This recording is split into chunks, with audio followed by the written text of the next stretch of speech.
श्रीगणेशाय नमः। संकष्टनाशन गणेशस्तोत्रम्। नारद उवाच प्रणम्य शिरसा देवं गौरीपुत्रं विनायकं भक्तावासं स्मरेन्नित्यम् आयुः कामार्थसिद्धये। प्रथमं वक्रतुण्डं च एकदन्तं द्वितीयकं तृतीयं कृष्णपिङ्गाक्षं गजवक्त्रं चतुर्थकं लम्बोदरं पञ्चमं च षष्ठं विकटमेव च सप्तमं विघ्नराजेन्द्रं धूम्रवर्णं तथाष्टकं नवमं भालचन्द्रं च दशमं तु विनायकम् एकादशं गणपतिं द्वादशं तु गजाननम् द्वादशैतानि नामानि त्रिसन्ध्यं यः पठेन्नरः न च विघ्नभयं तस्य सर्वसिद्धिकरं परम् विद्यार्थी लभते विद्यां धनार्थी लभते धनम् पुत्रार्थी लभते पुत्रान् मोक्षार्थी लभते गतिम् जपेद् गणपतिस्तोत्रम्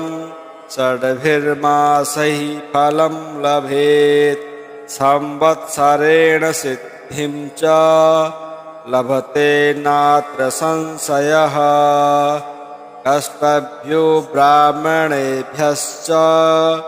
लिखित्वा यः समर्पयेत् तस्य विद्या भवेत् सर्वा गणेशस्य प्रसादतः। नारद उवाच प्रणम्य शिरसा देवं गौरीपुत्रं विनायकं भक्तावासं स्मरेन्नित्यम् आयुः कामार्थसिद्धये। प्रथमं वक्रतुण्डं च एकदन्तं द्वितीयकं तृतीयं कृष्णपिङ्गाक्षं गजवक्त्रं चतुर्थकं लम्बोदरं पञ्चमं च षष्ठं विकटमेव च सप्तमं विघ्नराजेन्द्रं धूम्रवर्णं तथाष्टकं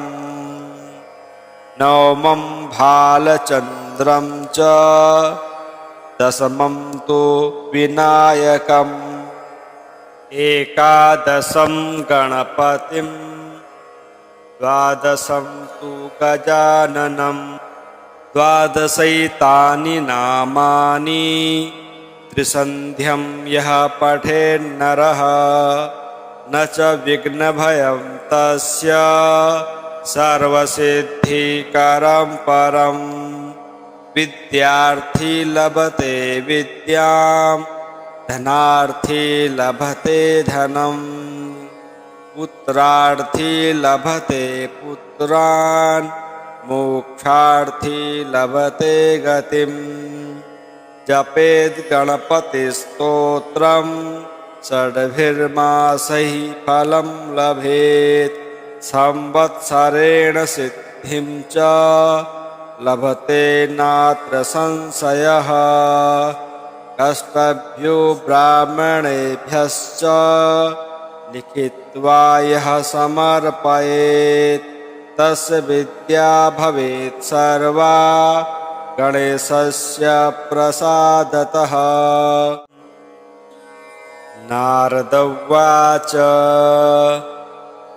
प्रणम्य शिरसा देवं गौरीपुत्रं विनायकं भक्तावासं स्मरेन्नित्यम् आयुः कामार्थसिद्धये प्रथमं वक्रतुण्डं च एकदन्तं द्वितीयकं तृतीयं कृष्णपिङ्गाक्षं गजवक्त्रं चतुर्थकं लम्बोदरं पञ्चमं च षष्ठं विकटमेव च सप्तमं विघ्नराजेन्द्रं धूम्रवर्णं तथाष्टकम् नवमं भालचन्द्रं च दशमं तु विनायकम् एकादशं गणपतिं द्वादशं तु गजाननं द्वादशैतानि नामानि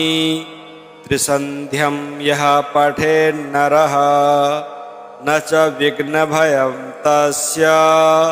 सर्वसिद्धिकरं परं विद्यार्थी लभते विद्यां धनार्थी लभते धनं पुत्रार्थी लभते पुत्रान् मोक्षार्थी लभते गतिम् जपेद् गणपतिस्तोत्रं षड्भिर्मासैः फलं लभेत् संवत्सरेण सिद्धिं च लभते नात्र संशयः कष्टभ्यो ब्राह्मणेभ्यश्च लिखित्वा यः समर्पयेत् तस्य विद्या भवेत् सर्वा गणेशस्य प्रसादतः। नारद उवाच प्रणम्य शिरसा देवं गौरीपुत्रं विनायकं भक्तावासं स्मरेन्नित्यम् आयुः कामार्थसिद्धये प्रथमं वक्रतुण्डं च एकदन्तं द्वितीयकं तृतीयं कृष्णपिङ्गाक्षं गजवक्त्रं चतुर्थकं लम्बोदरं पञ्चमं च षष्ठं विकटमेव च सप्तमं विघ्नराजेन्द्रं धूम्रवर्णं तथाष्टकम् नवमं भालचन्द्रं च दशमं तु विनायकम् एकादशं गणपतिं द्वादशं तु गजाननं द्वादशैतानि नामानि त्रिसन्ध्यं यः पठेन्नरः न च विघ्नभयं तस्य सर्वसिद्धिकरं परं विद्यार्थी लभते विद्यां धनार्थी लभते धनं पुत्रार्थी लभते पुत्रान् मोक्षार्थी लभते गतिम् जपेद् गणपतिस्तोत्रं षड्भिर्मासैः फलं लभेत् संवत्सरेण सिद्धिं च लभते नात्र संशयः कष्टभ्यो ब्राह्मणेभ्यश्च लिखित्वा यः समर्पयेत् तस्य विद्या भवेत् सर्वा गणेशस्य प्रसादतः। नारद उवाच प्रणम्य शिरसा देवं गौरीपुत्रं विनायकं भक्तावासं स्मरेन्नित्यम् आयुः कामार्थसिद्धये प्रथमं वक्रतुण्डं च एकदन्तं द्वितीयकं तृतीयं कृष्णपिङ्गाक्षं गजवक्त्रं चतुर्थकं लम्बोदरं पञ्चमं च षष्ठं विकटमेव च सप्तमं विघ्नराजेन्द्रं धूम्रवर्णं तथाष्टकम् नवमं भालचन्द्रं च दशमं तु विनायकम् एकादशं गणपतिं द्वादशं तु गजाननं द्वादशैतानि नामानि त्रिसन्ध्यं यः पठेन्नरः न च विघ्नभयं तस्य सर्वसिद्धिकरं परं विद्यार्थी लभते विद्यां धनार्थी लभते धनम् पुत्रार्थी लभते पुत्रान् मोक्षार्थी लभते गतिम् जपेद् गणपतिस्तोत्रं षड्भिर्मासैः फलं लभेत् संवत्सरेण सिद्धिं च लभते नात्र संशयः कष्टभ्यो ब्राह्मणेभ्यश्च लिखित्वा यः समर्पयेत् तस्य विद्या भवेत् सर्वा गणेशस्य प्रसादतः। नारद उवाच प्रणम्य शिरसा देवं गौरीपुत्रं विनायकं भक्तावासं स्मरेन्नित्यम् आयुः कामार्थसिद्धये प्रथमं वक्रतुण्डं च एकदन्तं द्वितीयकं तृतीयं कृष्णपिङ्गाक्षं गजवक्त्रं चतुर्थकं लम्बोदरं पञ्चमं च षष्ठं विकटमेव च सप्तमं विघ्नराजेन्द्रं धूम्रवर्णं तथाष्टकम् नवमं भालचन्द्रं च दशमं तु विनायकम् एकादशं गणपतिं द्वादशं तु गजाननं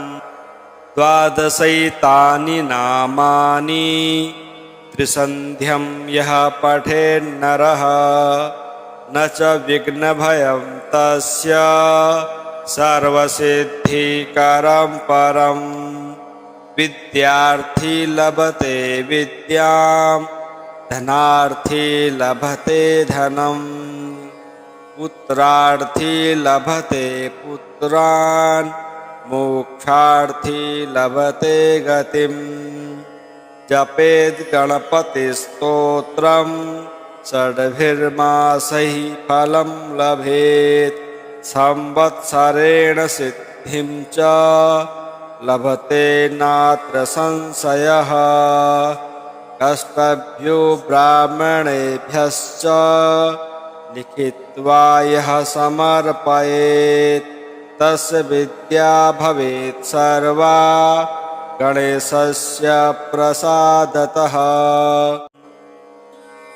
नारद उवाच प्रणम्य शिरसा देवं गौरीपुत्रं विनायकं भक्तावासं स्मरेन्नित्यम् आयुः कामार्थसिद्धये प्रथमं वक्रतुण्डं च एकदन्तं द्वितीयकं तृतीयं कृष्णपिङ्गाक्षं गजवक्त्रं चतुर्थकं लम्बोदरं पञ्चमं च षष्ठं विकटमेव च सप्तमं विघ्नराजेन्द्रं धूम्रवर्णं तथाष्टकम् नवमं भालचन्द्रं च दशमं तु विनायकम् एकादशं गणपतिं द्वादशं तु गजाननं द्वादशैतानि नामानि त्रिसन्ध्यं यः पठेन्नरः न च विघ्नभयं तस्य सर्वसिद्धिकरं परं विद्यार्थी लभते विद्यां धनार्थी लभते धनं पुत्रार्थी लभते पुत्रान् मोक्षार्थी लभते गतिम् जपेद् गणपतिस्तोत्रं षड्भिर्मासैः फलं लभेत् संवत्सरेण सिद्धिं च लभते नात्र संशयः कष्टभ्यो ब्राह्मणेभ्यश्च लिखित्वा यः समर्पयेत् तस्य विद्या भवेत् सर्वा गणेशस्य प्रसादतः। नारद उवाच प्रणम्य शिरसा देवं गौरीपुत्रं विनायकं भक्तावासं स्मरेन्नित्यम् आयुः कामार्थसिद्धये प्रथमं वक्रतुण्डं च एकदन्तं द्वितीयकं तृतीयं कृष्णपिङ्गाक्षं गजवक्त्रं चतुर्थकं लम्बोदरं पञ्चमं च षष्ठं विकटमेव च सप्तमं विघ्नराजेन्द्रं धूम्रवर्णं तथाष्टकम् नवमं भालचन्द्रं च दशमं तु विनायकम् एकादशं गणपतिं द्वादशं तु गजाननं द्वादशैतानि नामानि त्रिसन्ध्यं यः पठेन्नरः न च विघ्नभयं तस्य सर्वसिद्धिकरं परं विद्यार्थी लभते विद्यां धनार्थी लभते धनं पुत्रार्थी लभते पुत्रान् मोक्षार्थी लभते गतिम् जपेद् गणपतिस्तोत्रं षड्भिर्मासैः फलं लभेत् संवत्सरेण सिद्धिं च लभते नात्र संशयः कष्टभ्यो ब्राह्मणेभ्यश्च लिखित्वा यः समर्पयेत् तस्य विद्या भवेत् सर्वा गणेशस्य प्रसादतः। नारद उवाच प्रणम्य शिरसा देवं गौरीपुत्रं विनायकं भक्तावासं स्मरेन्नित्यम् आयुः कामार्थसिद्धये प्रथमं वक्रतुण्डं च एकदन्तं द्वितीयकं तृतीयं कृष्णपिङ्गाक्षं गजवक्त्रं चतुर्थकं लम्बोदरं पञ्चमं च षष्ठं विकटमेव च सप्तमं विघ्नराजेन्द्रं धूम्रवर्णं तथाष्टकम् नवमं भालचन्द्रं च दशमं तु विनायकम् एकादशं गणपतिं द्वादशं तु गजाननं द्वादशैतानि नामानि त्रिसन्ध्यं यः पठेन्नरः न च विघ्नभयं तस्य सर्वसिद्धिकरं परं विद्यार्थी लभते विद्यां धनार्थी लभते धनं पुत्रार्थी लभते पुत्रान् मोक्षार्थी लभते गतिम् जपेद् गणपतिस्तोत्रम् षड्भिर्मासैः फलं लभेत् संवत्सरेण सिद्धिं च लभते नात्र संशयः कष्टभ्यो ब्राह्मणेभ्यश्च लिखित्वा यः समर्पयेत् तस्य विद्या भवेत् सर्वा गणेशस्य प्रसादतः। नारद उवाच प्रणम्य शिरसा देवं गौरीपुत्रं विनायकं भक्तावासं स्मरेन्नित्यम् आयुः कामार्थसिद्धये प्रथमं वक्रतुण्डं च एकदन्तं द्वितीयकं तृतीयं कृष्णपिङ्गाक्षं गजवक्त्रं चतुर्थकं लम्बोदरं पञ्चमं च षष्ठं विकटमेव च सप्तमं विघ्नराजेन्द्रं धूम्रवर्णं तथाष्टकम् नवमं भालचन्द्रं च दशमं तु विनायकम् एकादशं गणपतिं द्वादशं तु गजाननं द्वादशैतानि नामानि त्रिसन्ध्यं यः पठेन्नरः न च विघ्नभयं तस्य सर्वसिद्धिकरं परं विद्यार्थी लभते विद्यां धनार्थी लभते धनं पुत्रार्थी लभते पुत्रान् मोक्षार्थी लभते गतिम्